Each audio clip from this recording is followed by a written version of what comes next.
Prime Minister, thank you for coming. It is my pleasure to invite you to speak to us.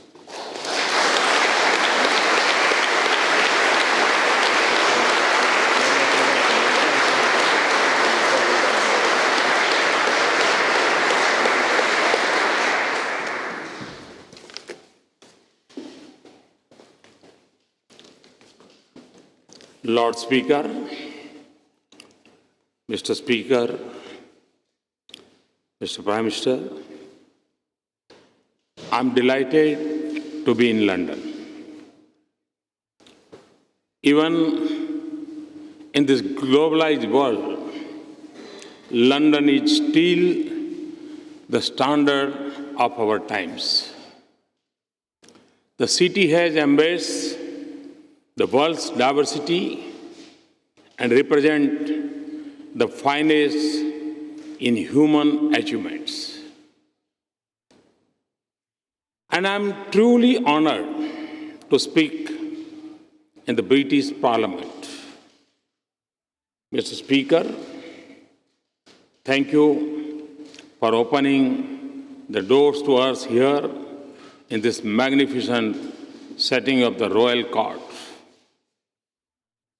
I know that the Parliament is not in session. Prime Minister Cameron looks relaxed and relieved.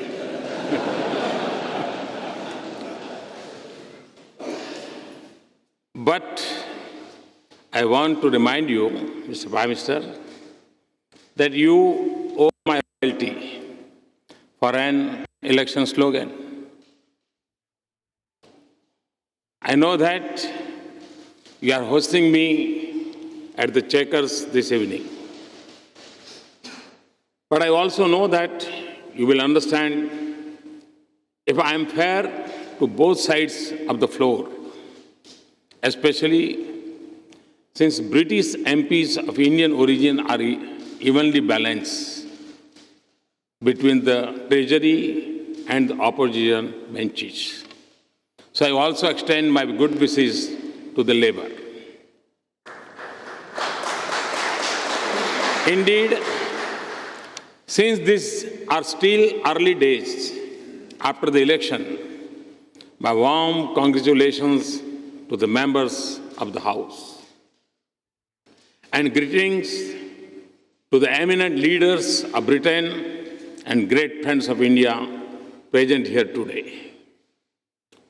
So much of the modern history of India is linked to this building.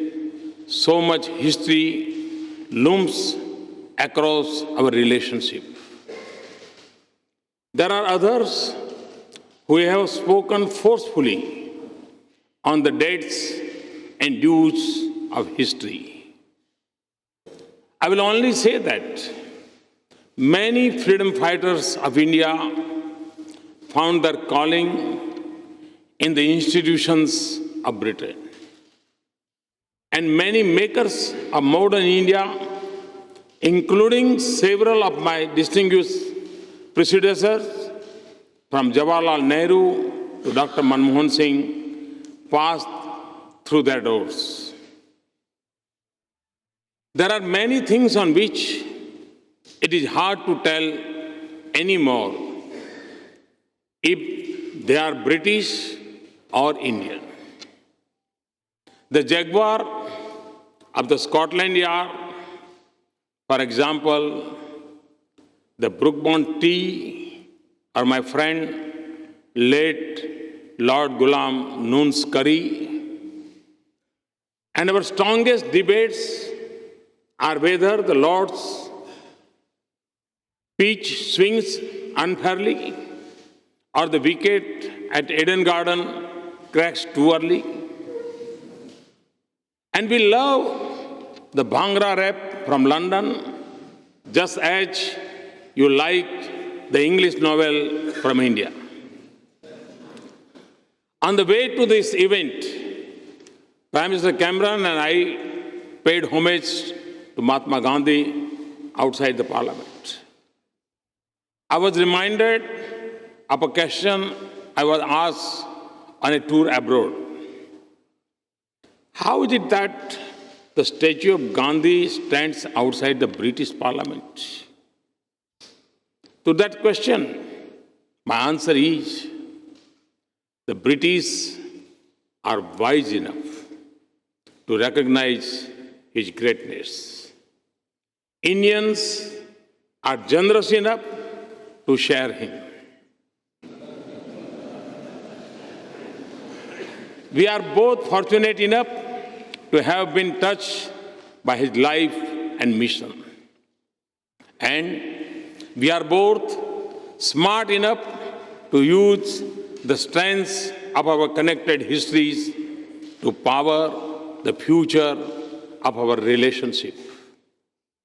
So I stand here today not as a visiting head of government, given the honor to speak in this temple of democracy.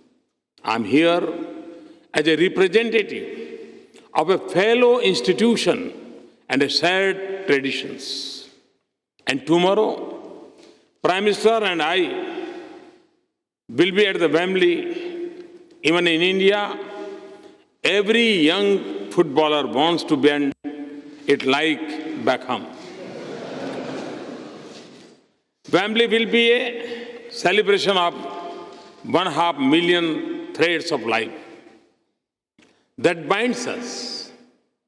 1.5 million people proud of their heritage in India, proud of their home in Britain. It will be an expression of joy for all that we share. Values, institutions, political system, sports, culture, and art. And it will be recognition of a vibrant partnership and a shared future.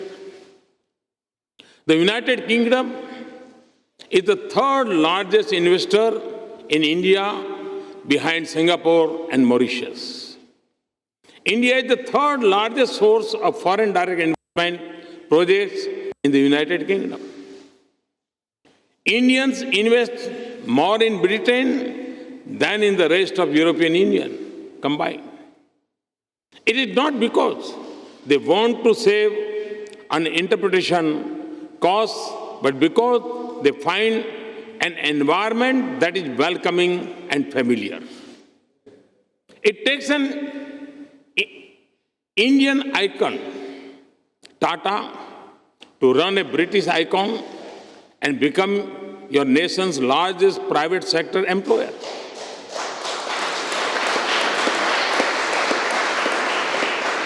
The UK remains a preferred destination for India's students. And I'm pleased that an Indian company is taking 1,000 British students to India to skill them in information technology.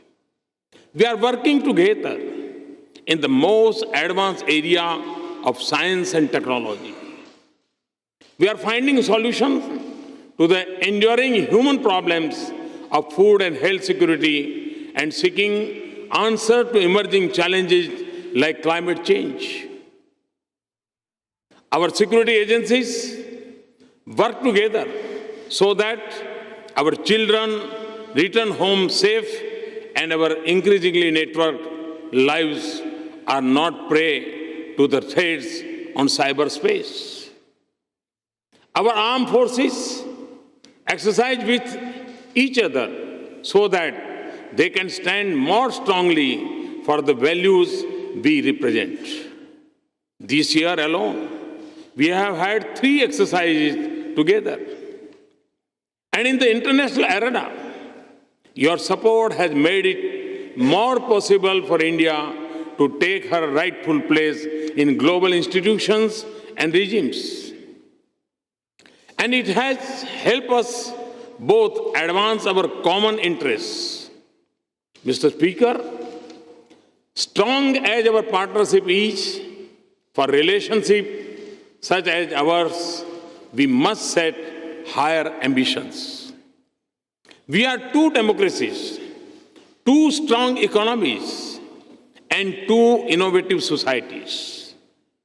We have the comfort of familiarity and the experience of a long partnership. Britain's resurgence is impressive. Its influence on the future of the global economy remains strong. And, Mr. Speaker, India's new bright spot of hope and opportunity for the world. It is not just the universal judgment of international institutions. It is not just the logic of numbers. A nation of 1.25 billion people with 800 million under the age of 35 years. This optimism comes from the energy and enterprise of our youth, eager for change and confident of achieving it. It is the result of bold and sustained measures to reform our laws, policies, institutions, and processes. We are igniting the engines of our manufacturing sector, making our farms more productive and more resilient, making our services more innovative and efficient, moving with urgency on building global skills for our youth, creating a revolution in startup enterprises, and building the next generation infrastructure that will have a light footprint on the earth. Our momentum comes not just from the growth we pursue, but from the transformation that we seek in the quality of life for every citizen. Much of India that we dream of still lies ahead of us. Housing, power, water and sanitation for all, bank accounts and insurance for every citizen, connected and prosperous villages, and smart and sustainable cities.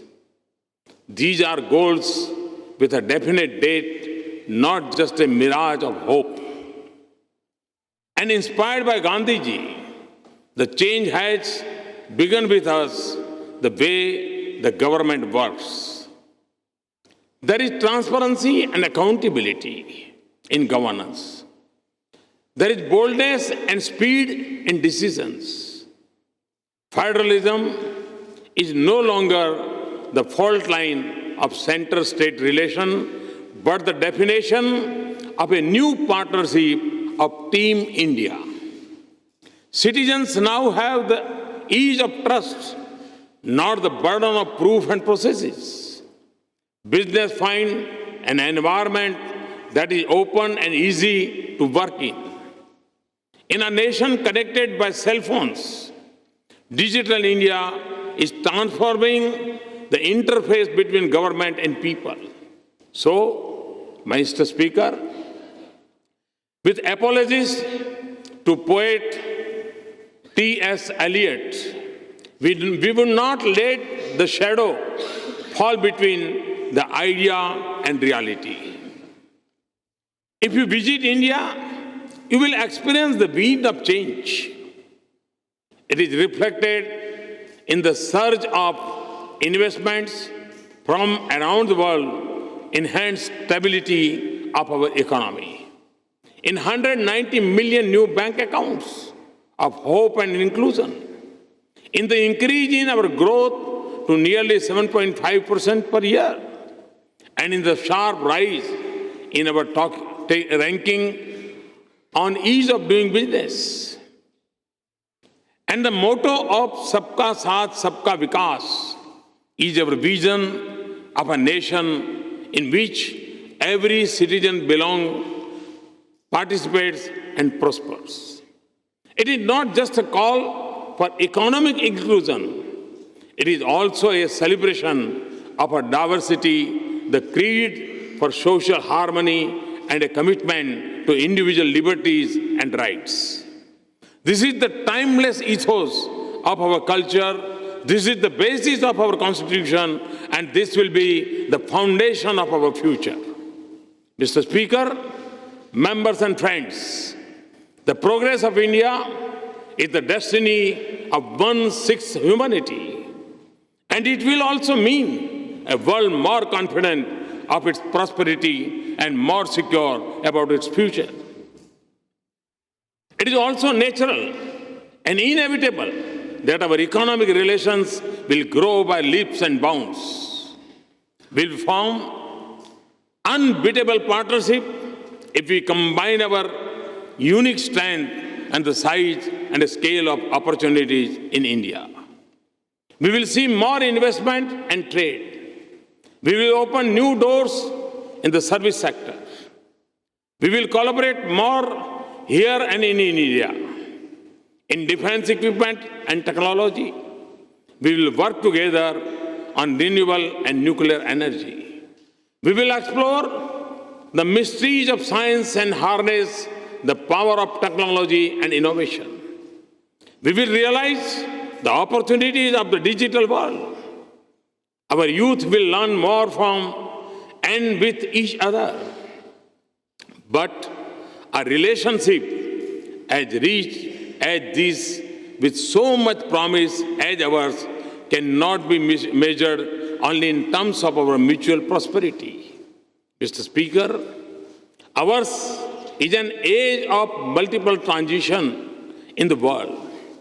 We are yet to fully comprehend the future unfolding before us.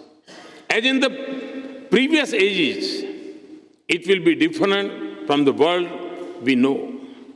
So in the uncharted waters of our uncertain times, we must together help steer a steady course of this world in the direction that mirrors the ideals we share.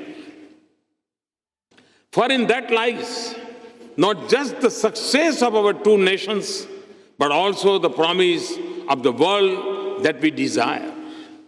We have the strength of our partnership and the membership of the United Nations, the Commonwealth, and the G20. We live in a world where instability in a distant region quickly reaches our doorsteps. We see this in the challenges of radicalization and refugees. The fault lines are shifting from the boundaries of nations into the web of our societies and the streets of our cities. And terrorism and extremism are a global force that are larger than their changing names, groups, territories, and targets.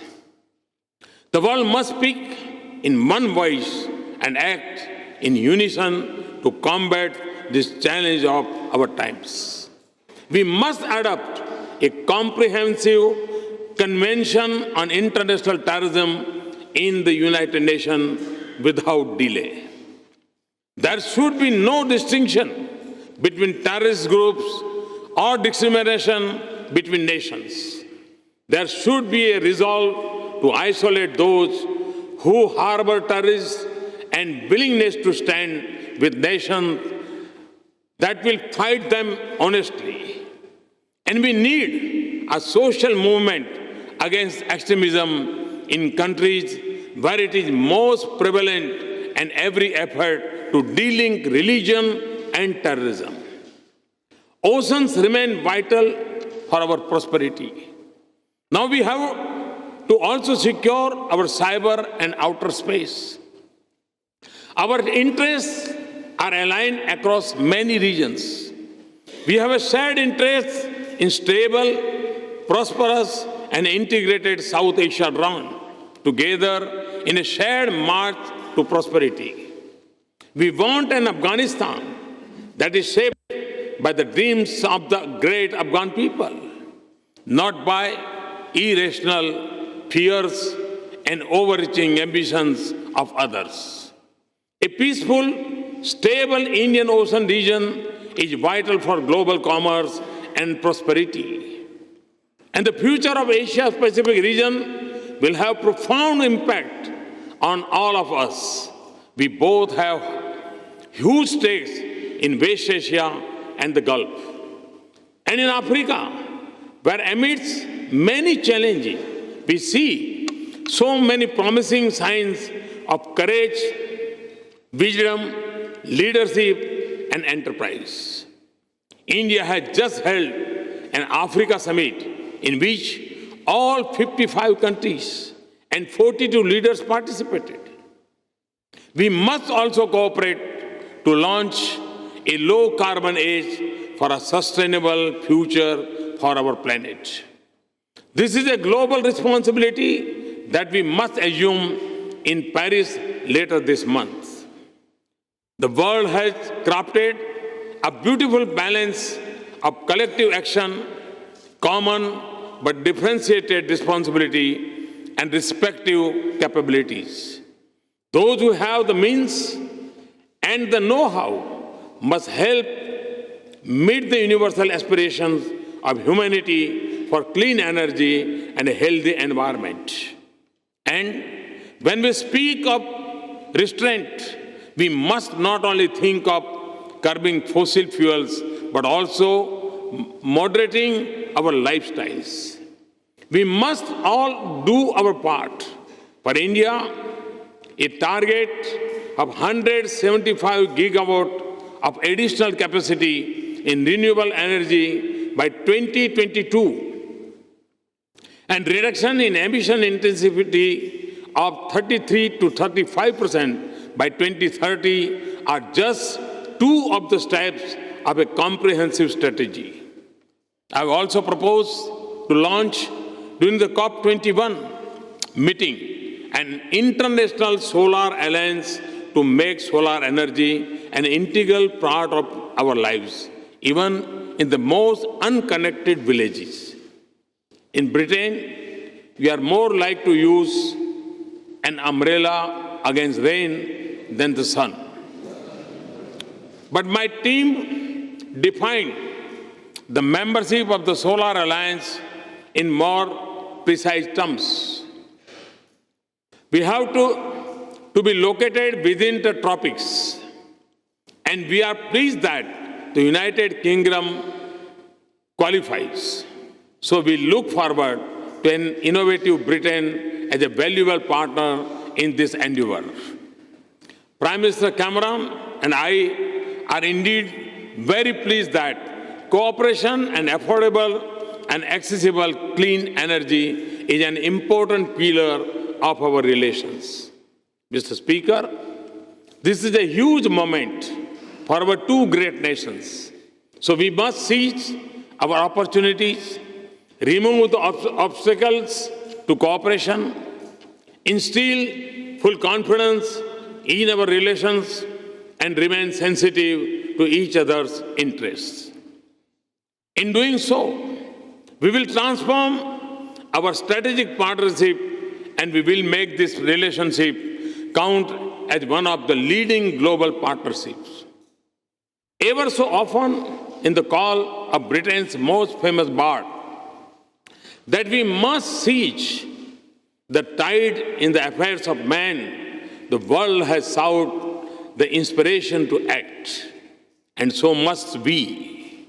But in defining the purpose of our partnership, we must turn to a great son of India whose house in London I shall dedicate to the cause of social justice on Saturday. Dr. B.R. Ambedkar, whose 125th birth anniversary we are celebrating now, was not just an architect of India's constitution and our parliamentary democracy. He also stood for the upliftment of the weak, the oppressed, and the excluded. And he lifted us all to a higher cause in the service of humanity, to build a future of justice, equality, opportunity, and dignity for all humans, and peace among people. That is the cause to which India and the United Kingdom have dedicated themselves today. Thank you very much. Thanks a lot.